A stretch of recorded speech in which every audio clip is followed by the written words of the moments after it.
ಇವತ್ತಿನ ವಿಡಿಯೋದಲ್ಲಿ ನಾನು ಯೂಟ್ಯೂಬ್ ಅಲ್ಲಿ ಒಬ್ರು ಫ್ರೆಂಡ್ ಆಗಿದ್ರು.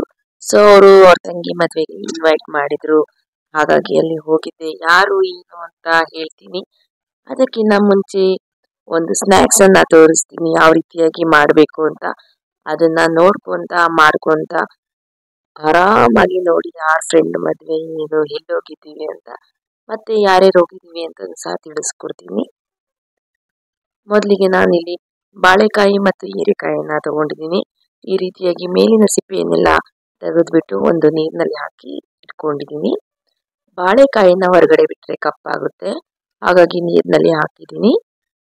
ನಂತರ ಈಗ ಹೀರೆಕಾಯಿ ಮತ್ತು ಬಾಳೆಕಾಯಿನ ನಿಮಗೆ ಯಾವ ಶೇಪ್ ಇಷ್ಟನೋ ಆ ಶೇಪ್ನಲ್ಲಿ ಕಟ್ ಮಾಡ್ಕೊಳ್ಳಿ. ನಾನಿಲ್ಲಿ ಒಂದು 3 ರಿಂದ 4 ರೀತಿಯಾದಂತಹ ಶೇಪ್ ಅನ್ನ ತೋರಿಸ್ತಾ ಇದ್ದೀನಿ.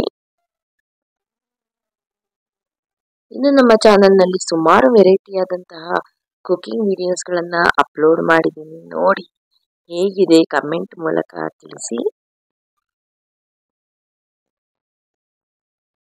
ನಾನು ಈಗ ಯೂಟ್ಯೂಬ್ ಮಾಡುತ್ತಿರೋದ್ರಿಂದ ಅದರಲ್ಲಿ ಕೆಲವರು ಫ್ರೆಂಡ್ಸ್ ಆಗಿದ್ರು. ಸೊ ಹಾಗಾಗಿ ಅವ್ರನ್ನ ಪರ್ಸನಲ್ ಆಗಿ ಇನ್ವೈಟ್ ಮಾಡಿದ್ರು. ಹಾಗಾಗಿ ಹೋಗಿದ್ದೆ. ತುಂಬಾನೇ ಖುಷಿ ಅನ್ನಿಸ್ತು ಅವ್ರನ್ನ ಮೀಟ್ ಮಾಡಿ. ನೋಡಿ ಈಗ ನಾನು ಬಾಳೆಕಾಯಿನ ಸಹ ಹಚ್ಕೊತಾ ಇದ್ದೀನಿ. ಈ ಬಾಳೆಕಾಯಿನ ಹಚ್ಕೊಂಡ ತಕ್ಷಣ ನೀವು ನೀರಲ್ಲಿ ಹಾಕ್ಬಿಡಿ, ಇಲ್ಲ ಅಂದ್ರೆ ಕಪ್ಪಗಾಗೋಗ್ಬಿಡುತ್ತೆ. ಈಗ ಎರಡನ್ನೂ ಸಹ ಕಟ್ ಮಾಡಿ ಪಕ್ಕಕ್ಕೆ ಎತ್ತಿಟ್ಕೊಳ್ಳೋಣ. ಈಗ ಬ್ಯಾಟರ್ ಅನ್ನ ರೆಡಿ ಮಾಡ್ಕೊಳ್ತಾ ಇದ್ದೀನಿ. ಒಂದು ಬೌಲ್ಗೆ ಕಡಲೆ ಹಿಟ್ಟನ್ನ ಹಾಕೊಳ್ಳಿ. ನಂತರ ಇದಕ್ಕೆ 1-2 ಸ್ಪೂನ್ ಅಷ್ಟು ಅಕ್ಕಿ ಹಿಟ್ಟು, ಹಾಗೆ ಖಾರಕ್ಕೆ ಅನುಗುಣವಾಗಿ ಖಾರದ ಪುಡಿ. ತುಂಬಾ ಅಕ್ಕಿ ಹಿಟ್ಟು ಹಾಕೋಕೆ ಹೋಗ್ಬೇಡಿ, ಮತ್ತೆ ಖಾರದ ಪುಡಿನೂ ಅಷ್ಟೇ ನೋಡ್ಕೊಂಡು ಹಾಕೊಳ್ಳಿ. ನಂತರ ಇದಕ್ಕೆ ರುಚಿಗೆ ತಕ್ಕಷ್ಟು ಉಪ್ಪು, ಹಾಗೆ ಅಜ್ವೈನ್, ಸ್ವಲ್ಪ ಸೋಡಾ ಮತ್ತು ಕಾಯಿಸಿರುವಂತಹ ಎಣ್ಣೆ 2 ಸ್ಪೂನ್ ಅಷ್ಟು ಹಾಕೋಬೇಕಾಗುತ್ತೆ. ಈಗ ಎಲ್ಲವನ್ನು ಸಹ ಒಮ್ಮೆ ಚೆನ್ನಾಗಿ ಮಿಕ್ಸ್ ಮಾಡ್ಕೊಳ್ಳಿ ಸ್ಪೂನಿನ ಸಹಾಯದಿಂದ. ಎಣ್ಣೆ ಬಿಸಿ ಬಿಸಿನೇ ಹಾಕಬೇಕಾಗುತ್ತೆ. ನಂತರ ಇದಕ್ಕೆ ಸ್ವಲ್ಪ ಸ್ವಲ್ಪನೇ ನೀರನ್ನ ಆಡ್ ಮಾಡ್ಕೊಳ್ತಾ ಬ್ಯಾಟರ್ ಕನ್ಸಿಸ್ಟೆನ್ಸಿಲಿ ನೀವು ಮಾಡ್ಕೋಬೇಕಾಗುತ್ತೆ. ತುಂಬಾ ಗಟ್ಟಿನೂ ಇರಬಾರ್ದು, ತುಂಬಾನು ತೆಳು ಇರಬಾರ್ದು, ಇಷ್ಟು ಕನ್ಸಿಸ್ಟೆನ್ಸಿ ಇದ್ರೆ ಸಾಕು. ಈಗ ಮೊದಲಿಗೆ ನಾನು ಬಾಳೆಕಾಯನ್ನ ಫ್ರೈ ಮಾಡ್ಕೊಳ್ತಾ ಇದ್ದೀನಿ. ಎಣ್ಣೆ ಚೆನ್ನಾಗಿ ಕಾದ ನಂತರ ಒಂದೊಂದೇ ಬಾಳೆಕಾಯಿ ಪೀಸ್ಗಳನ್ನ ಹಾಕೊಳ್ತಾ ಇದ್ವಿ.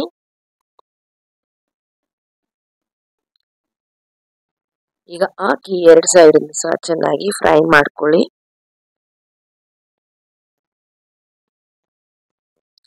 ನೋಡಿದ್ರಲ್ಲ ಎಷ್ಟು ಚೆನ್ನಾಗಿ ಬಂದಿದೆ ಅಂತ. ಈ ಚಳಿಗಾಲಕ್ಕೆ ಮಳೆಗಾಲಕ್ಕೆ ಒಳ್ಳೆ ಕಾಂಬಿನೇಷನ್ ಅಂತಾನೆ ಅನ್ಬೋದು ಈ ಬಾಳೆಕಾಯಿ ಬಜ್ಜಿ, ಹೀರೆಕಾಯಿ ಬಜ್ಜಿ. ಮತ್ತೆ ನೀವು ಮಕ್ಕಳಿಗೆ ಸ್ನಾಕ್ಸ್ ರೀತಿಯಾಗಿ ಮಾಡ್ಕೊಡ್ಬೋದು ಸಂಜೆ ಟೈಮಲ್ಲಿ ಬಂದಾಗ. ನಂತರ ಹೀರೆಕಾಯನ್ನ ಹಾಕೊಳ್ತಾ ಇದ್ದೀನಿ. ಹೀರೆಕಾಯನ್ನು ಸಹ ಅದೇ ರೀತಿಯಾಗಿ ಬ್ಯಾಟರ್ನಲ್ಲಿ ಡಿಪ್ ಮಾಡಿ ಒಂದೊಂದನ್ನೇ ಎಣ್ಣೆಯಲ್ಲಿ ಹಾಕ್ತಾ ಇದ್ದೀನಿ. ಇದು ನಮ್ಮ ಚಾನಲ್ನಲ್ಲಿ ಸುಮಾರು ವೆರೈಟಿಯಾದಂತಹ ವ್ಲಾಗ್ಸ್ ಗಳನ್ನು ಸಹ ಅಪ್ಲೋಡ್ ಮಾಡಿದ್ದೀನಿ. ನೋಡಿ ಹೇಗಿದೆ ಕಮೆಂಟ್ ಮೂಲಕ ತಿಳಿಸಿ.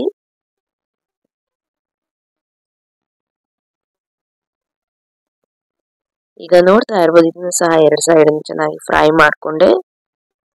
ಈಗ ವೆರೈಟಿ ಶೇಪ್ ಅಲ್ಲಿ ಮಾಡಿರುವಂತಹ ಬಾಳೆಕಾಯಿ ಮತ್ತು ಹೀರೆಕಾಯಿ ಬಜ್ಜಿ ರೆಡಿ ಆಗಿದೆ. ನೋಡಿ ಒಳಗಡೆನೂ ಸಹ ಎಷ್ಟು ಚೆನ್ನಾಗಿ ಕುಕ್ ಆಗಿದೆ ಅಂತ. ತುಂಬಾ ಅಂದ್ರೆ ತುಂಬಾನೇ ಚೆನ್ನಾಗಿ ಬಂದಿತ್ತು. ನೀವು ಇದನ್ನ ಊಟದ ಜೊತೆ ನೆಂಚ್ಕೊಂಡು ಸಹ ತಿನ್ಬಹುದು, ಅಷ್ಟು ರುಚಿಯಾಗಿರುತ್ತೆ. ಇದನ್ನ ನಾನು ಟೀ ಜೊತೆಗೆ ಸರ್ವ್ ಮಾಡಿದೆ. ಈಗ ನಾನು ಮದುವೆಗೆ ಹೋಗ್ತಾ ಇದ್ದೀನಿ. ಎಲ್ಲಿರೋದು ಮದುವೆ ಅಂತ ಅಂದ್ರೆ ನೆಲಮಂಗಲದಲ್ಲಿ ಇರೋದು. ಸೊ ಹಾಗಾಗಿ ನಾವು ಬಸ್ಸಿಗೆ ಹೋದ್ವಿ ನೆಲಮಂಗಲಕ್ಕೆ.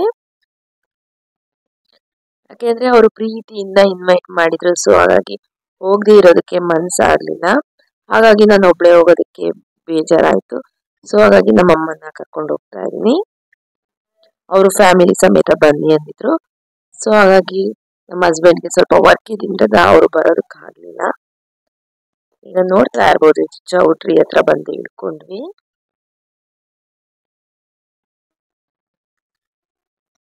ಅವ್ರದ್ದು ಸಹ ಕುಕಿಂಗ್ ಚಾನಲ್ ಇದೆ.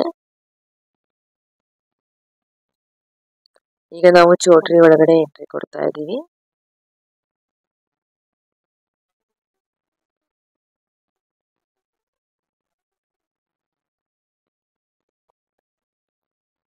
ಆಕ್ಚುಲಿ ಇವತ್ತು ಮಳೆ ಬರ್ತಾ ಇತ್ತು, ಸ್ವಲ್ಪ ಬಿಡು ಬೇಡ ಅನ್ಕೊಂಡೆ. ಬಟ್ ಹೋಗ್ಬಿಟ್ಟು ಮತ್ತೆ ಅವರು ಮೆಸೇಜ್ ಮಾಡಿದ್ರು ಬನ್ನಿ ಅಂತ, ಸೊ ಹಾಗಾಗಿ ಹೋದ್ವಿ.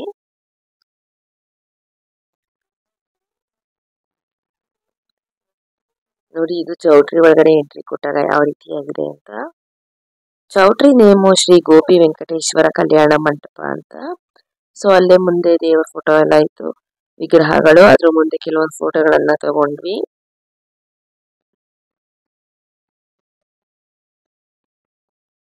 ನಂತರ ಅಲ್ಲಿಂದ ನಾವು ಚೌಟ್ರಿ ಒಳಗಡೆ ಎಂಟ್ರಿ ಕೊಡಬೇಕಾಗಿತ್ತು.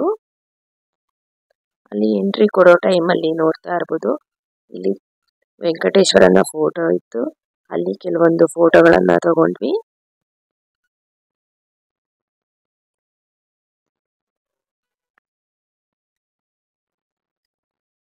ತುಂಬಾ ಚೆನ್ನಾಗಿ ಡೆಕೋರೇಷನ್ ಎಲ್ಲ ಮಾಡಿಸಿದ್ರು. ನಂತರ ಅಲ್ಲಿಂದ ಹಾಗೆ ಮುಂದೆ ಸಾಗಿದ್ವಿ. ಚೌಟ್ರಿ ಒಳಗಡೆ ಎಂಟ್ರಿ ಕೊಟ್ವಿ. ನಾನು ಅವರನ್ನ ಹುಡುಕ್ತಾ ಇದ್ದೆ ಎಲ್ಲಿದ್ದಾರೆ ಅಂತ. ಮುಹೂರ್ತ ಆಗಿದ್ರಿಂದ ಜನ ಆಲ್ರೆಡಿ ಮುಹೂರ್ತ ಮುಗಿಸ್ಕೊಂಡು ಊಟಕ್ಕೆ ಹೋಗಿದ್ರು. ಅದಾದ್ಮೇಲೆ ಅವರು ಸಿಕ್ಕಿದ್ರು, ಅವ್ರ ಜೊತೆಗೆ ಸ್ವಲ್ಪ ಹೊತ್ತು ಮಾತಾಡಿ ಕೆಲವೊಂದು ಫೋಟೋಗಳನ್ನ ತೆಗೆಸ್ಕೊಂಡ್ವಿ. ಅವರು ಸಹ ತುಂಬಾನೇ ಖುಷಿ ಪಟ್ರು ನಾವು ಹೋಗಿದ್ದಕ್ಕೆ. ಪಾಪ ಅವರು ನೈಟ್ ಬರೋದಲ್ವಾ ಅಕ್ಕ ಅಂದ್ರು, ಸೊ ಆಗ್ಲಿಲ್ಲ ನೈಟ್ ಹೋಗೋದಕ್ಕೆ. ನಂತರ ಆಮೇಲೆ ನಾವು ಅಲ್ಲಿಂದ ಮೇಲೆ ದಾರೆ ಮಾಡೋದಕ್ಕೆ ಹೋಗಿದ್ವಿ. ಅದಾದ್ಮೇಲೆ ಅವ್ರ ತಂಗಿನ ಮಾತಾಡ್ಸ್ಕೊಂಡು ವಿಶ್ ಮಾಡಿ ಕೆಳಗಡೆ ಬಂದ್ವಿ. ಅದಾದ್ಮೇಲೆ ಸ್ವಲ್ಪ ಹೊತ್ತು ಕುತ್ಕೊಂಡು ಅವ್ರ ಜೊತೆ ಮಾತಾಡಿ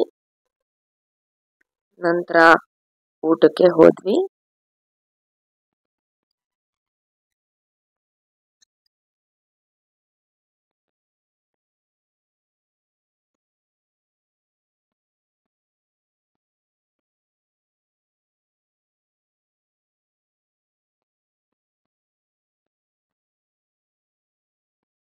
ನೋಡಿ, ಊಟಕ್ಕೆ ಕೂತ್ಕೊಂಡಿದೀವಿ.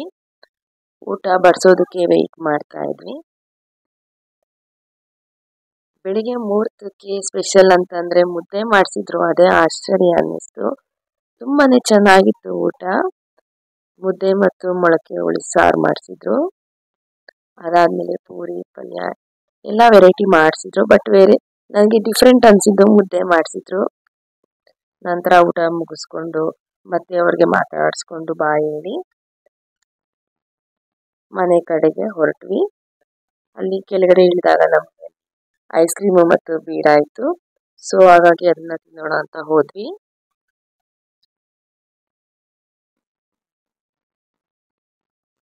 ಅದನ್ನ ತಿನ್ಕೊಂಡು ಹಾಗೆ ನಾವು ಮನೆಗೆ ಹೋಗೋಣ ಅಂತ ಬಸ್ ಸ್ಟಾಪ್ ಕಡೆ ಹೋಗ್ತಾ ಇದೀವಿ.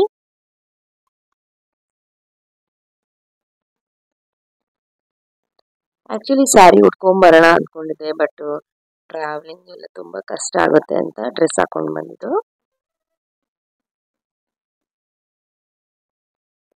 ಅವ್ರದ್ದು ಶ್ರೀಲಕ್ಷ್ಮಿ ಕಿಚನ್ ಅಂತ ಚಾನಲ್ ನೇಮ್ ಅವ್ರದ್ದು.